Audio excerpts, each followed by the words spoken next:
You have walked into a room and known with absolute certainty that you have been here before. The furniture was in this position.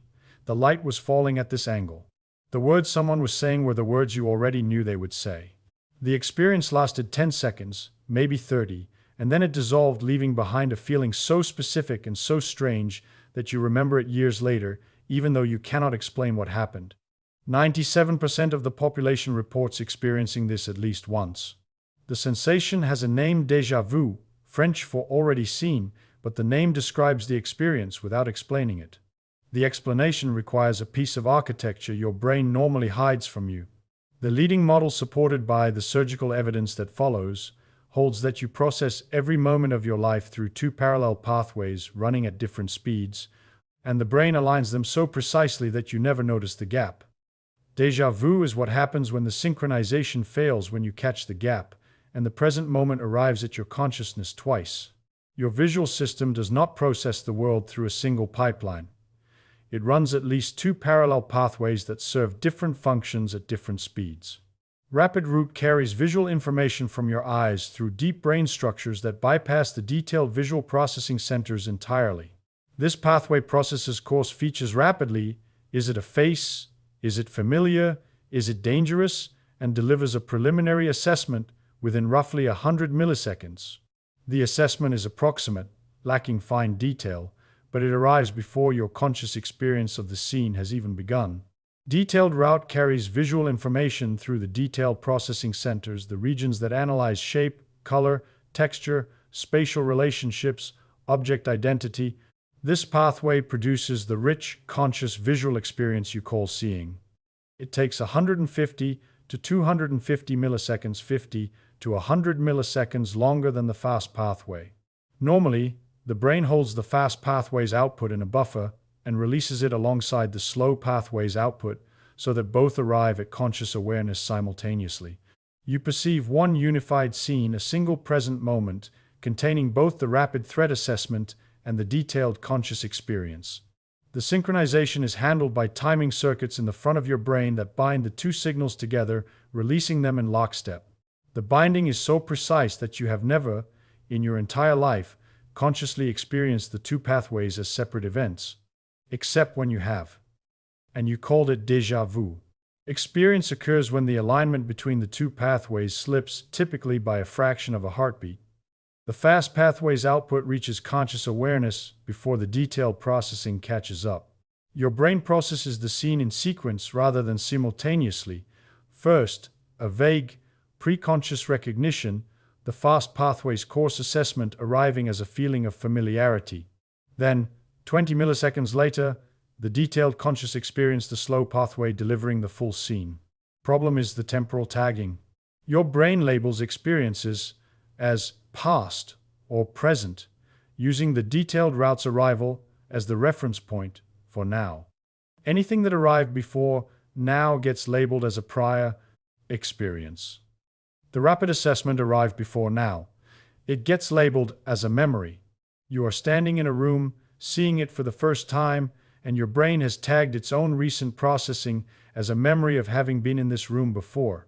The familiarity is real. You did process this scene already, milliseconds ago. The interpretation is wrong. The prior processing was not a prior visit. It was a faster pathway. Region of your brain that generates the familiarity signal sits adjacent to your memory formation center.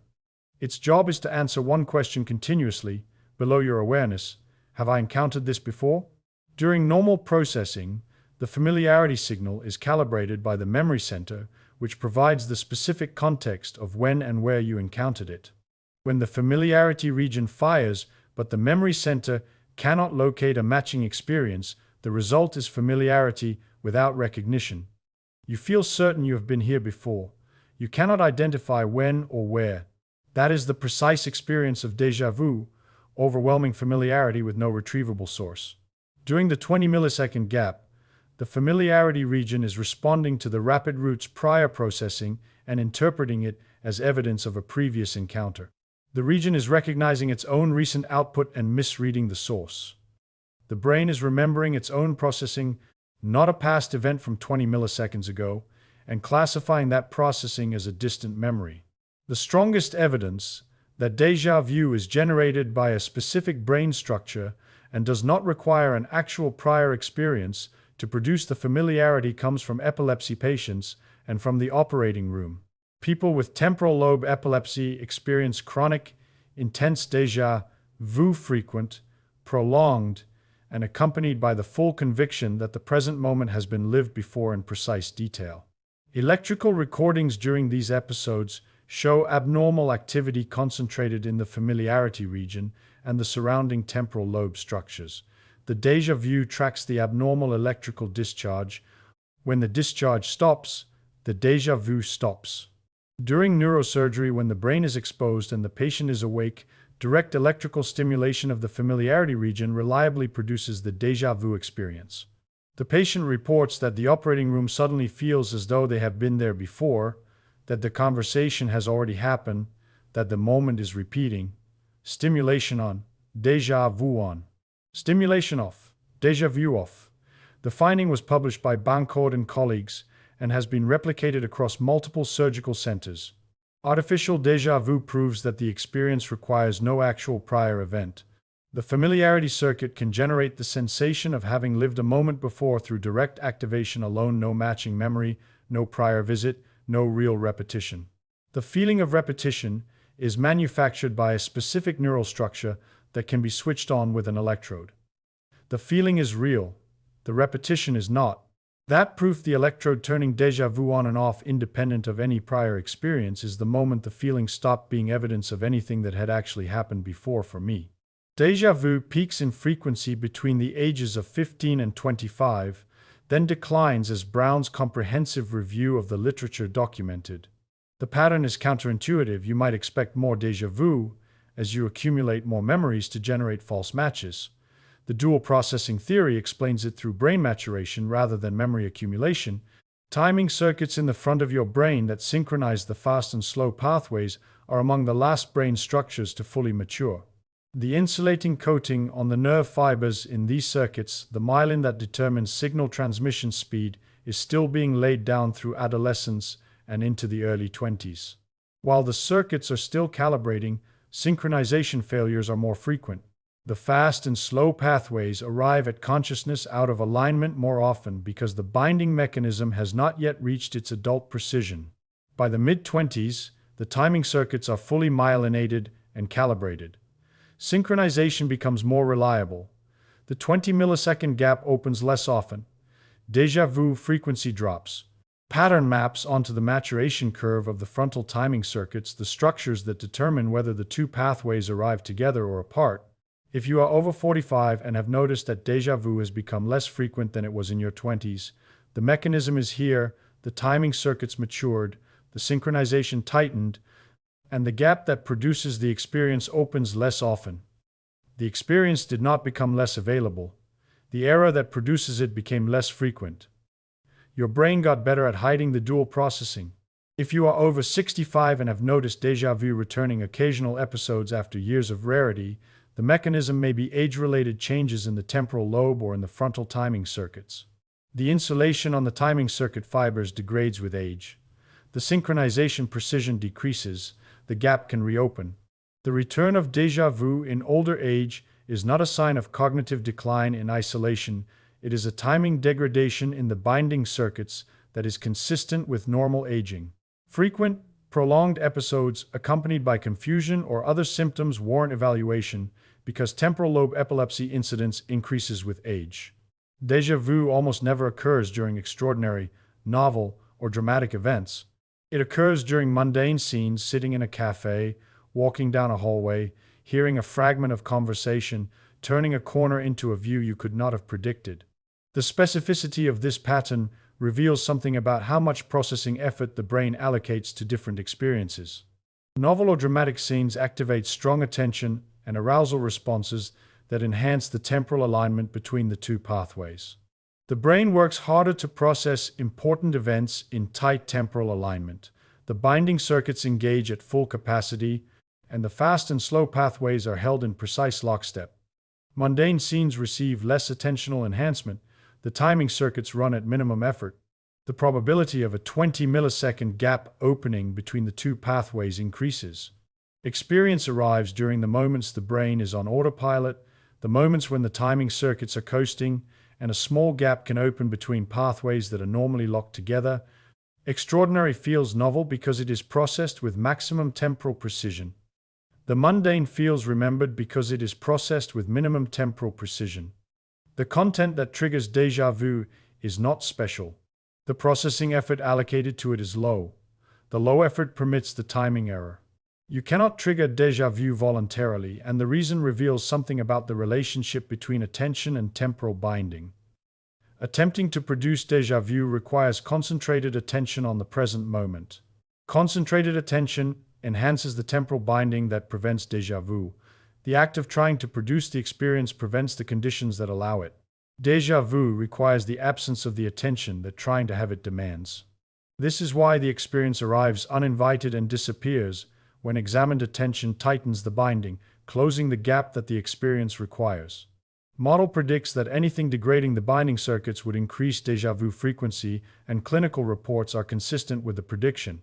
Fatigue reduces the processing efficiency of the frontal binding mechanism. Sleep deprivation impairs the myelinated circuits that maintain binding precision. Stress diverts processing resources from temporal binding to threat assessment. If you have noticed déjà vu occurring more often during periods of exhaustion or high stress, the mechanism the model proposes is reduced binding precision, the timing circuits running on depleted resources, and letting the gap open more frequently. Travel is reported to increase déjà vu frequency, and the dual pathway model predicts why. Unfamiliar environments share coarse spatial features with familiar ones. A cafe in a foreign city has a counter, tables, a door, a window, lighting from the left. The geometry matches dozens of cafes already stored. The familiarity signal fires on the structural match. The memory center cannot locate a specific prior visit. The cafe feels familiar because its geometry matches other cafes, but the match was structural, not episodic. Travel fatigue compounds the effect. Jet lag, disrupted sleep, and navigational cognitive load all degrade the binding circuits simultaneously. Structural matches plus degraded binding. Travel is the highest probability context for déjà vu. Opposite experience exists, and it proves the familiarity circuit operates independently in both directions. Jamais vu, never seen, is the sudden sensation that something deeply familiar feels alien. You look at a word you have written thousands of times and it looks wrong. You sit in your own living room and feel, for a moment, that you have never been here. You hear your own name spoken and it sounds foreign. Jamais vu occurs when the familiarity region fails to generate a signal for an input it has processed many times before. Your memory center recognizes the scene. You know intellectually that this is your living room, your name, your handwriting, but the familiarity signal that should accompany the recognition is absent. Recognition without familiarity. You know the thing. It does not feel known. Dual direction proves the familiarity circuit is separate from factual recognition. Déjà vu produces familiarity without recognition, the feeling of knowing without the knowledge. Jamais vu produces recognition without familiarity, the knowledge without the feeling. Both are misfires in the familiarity region.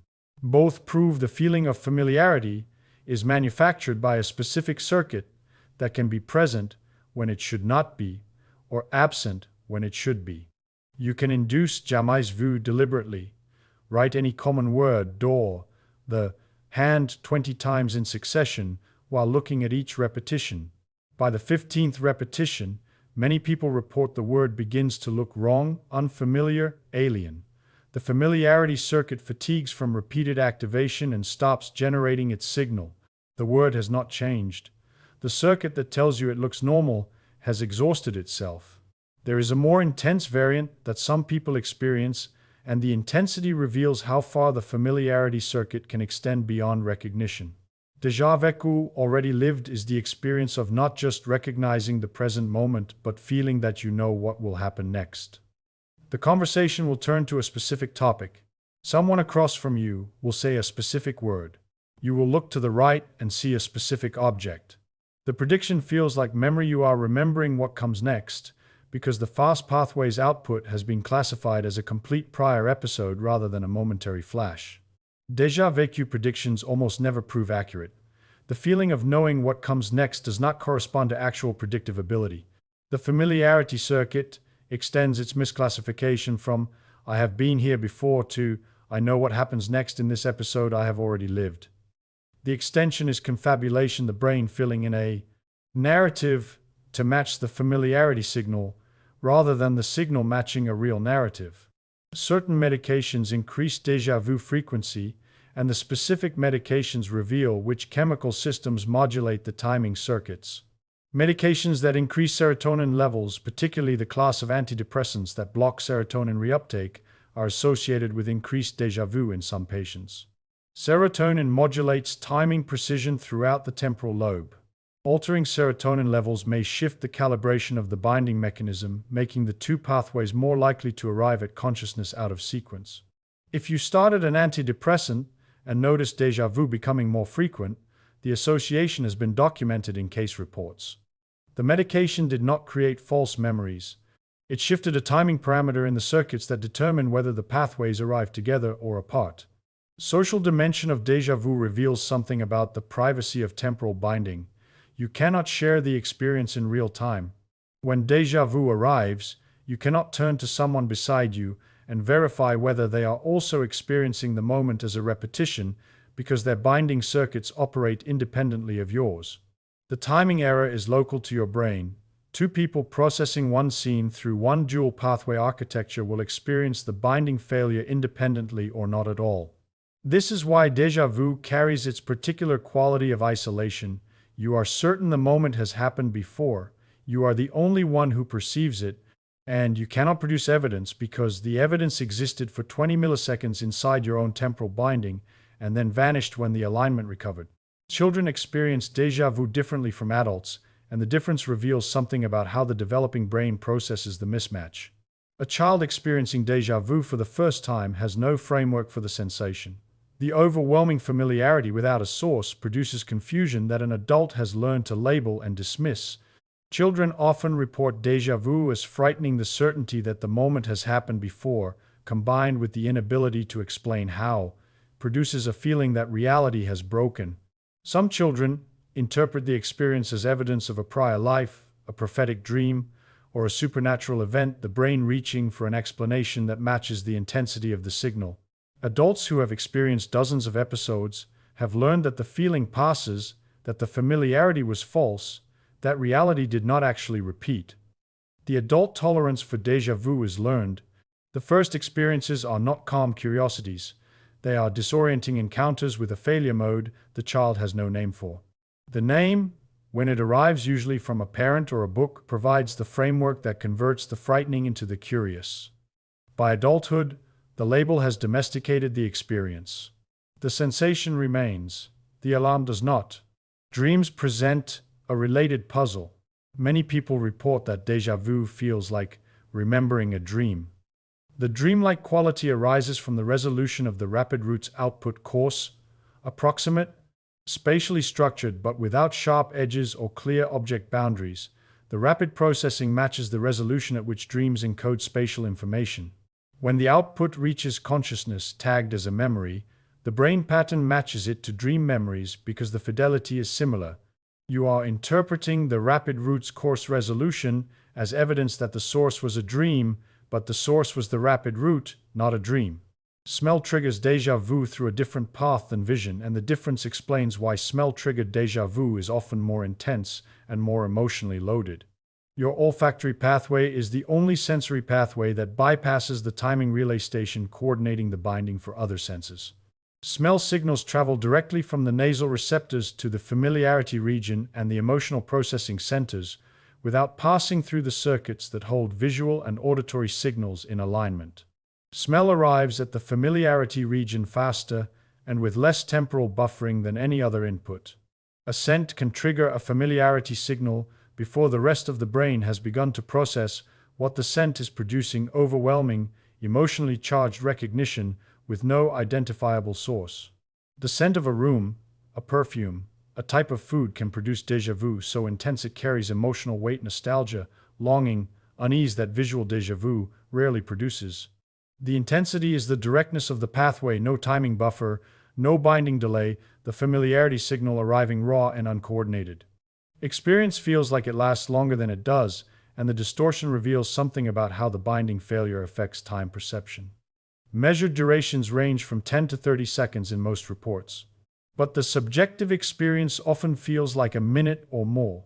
The temporal binding circuits that produce the timing error are also the circuits that maintain the subjective flow of time. When the binding fails, time perception distorts alongside familiarity. The moment stretches because the system that calibrates the duration of conscious moments is the system that has failed. The binding error produces both the content distortion, the false familiarity, and the temporal distortion, the sense that the episode lasted longer than the clock recorded.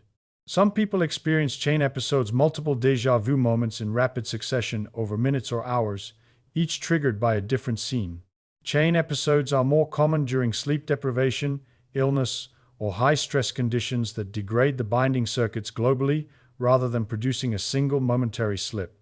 Each episode in the chain is a separate binding failure, but the underlying cause is sustained, the timing circuits running at reduced precision across a longer period rather than slipping once and recovering.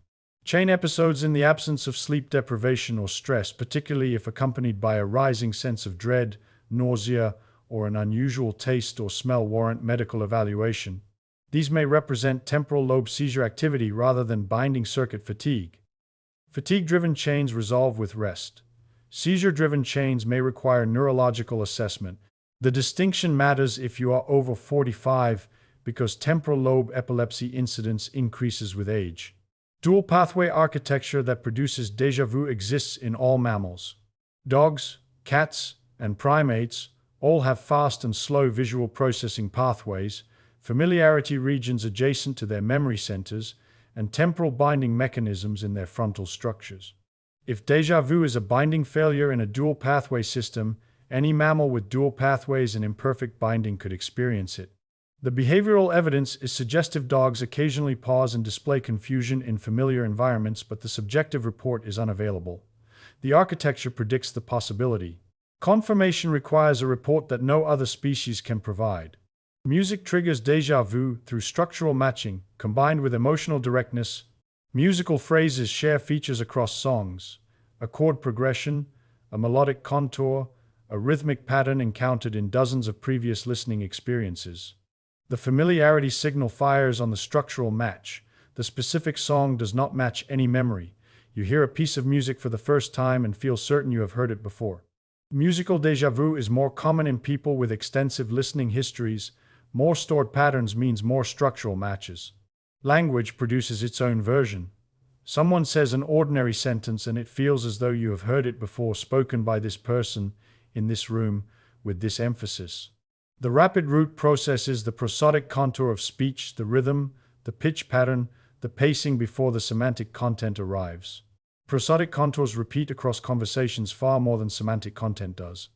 The familiarity attaches to the prosody, the musical shape of the speech, rather than to its meaning. You have heard sentences shaped like it before. The shape arrived first, the content arrived second. Alcohol suppresses the binding circuits before it suppresses anything else, and the suppression order explains something about the experience of intoxication that most people have not connected to the timing architecture. Early intoxication produces a loosening of temporal binding moments, feels slightly disconnected. Time perception shifts. The seamless flow of experience develops subtle gaps. The gaps are not déjà vu, they are binding degradation without the familiarity misfire. As intoxication deepens, the binding degrades further. The next morning, the gaps become blackouts, periods where the binding circuits were too impaired to assemble conscious moments from the dual pathways at all. The blackout is binding failure, not memory failure. The two pathways were running, but the system that assembles them into conscious experience had shut down. No assembly, no experience, no memory of an experience that never reached consciousness. Relationship between binding and memory explains why mild intoxication sometimes produces déjà vu. The binding circuits are degraded enough to let the timing slip, but not degraded enough to prevent conscious experience from assembling. The sweet spot between sober precision and blackout failure is the window where the 20-millisecond gap opens most easily. Photographs can trigger a variant that operates through a different mechanism than the timing slip. You see a photograph of a place you have never visited and feel certain you have been there. The spatial geometry matches stored patterns, other photographs, film scenes, described locations. The familiarity signal fires on the geometric match. Your memory center finds no visit. The photograph did not produce a binding failure. It produced a legitimate familiarity signal for a pattern you had encountered through images rather than through a physical visit.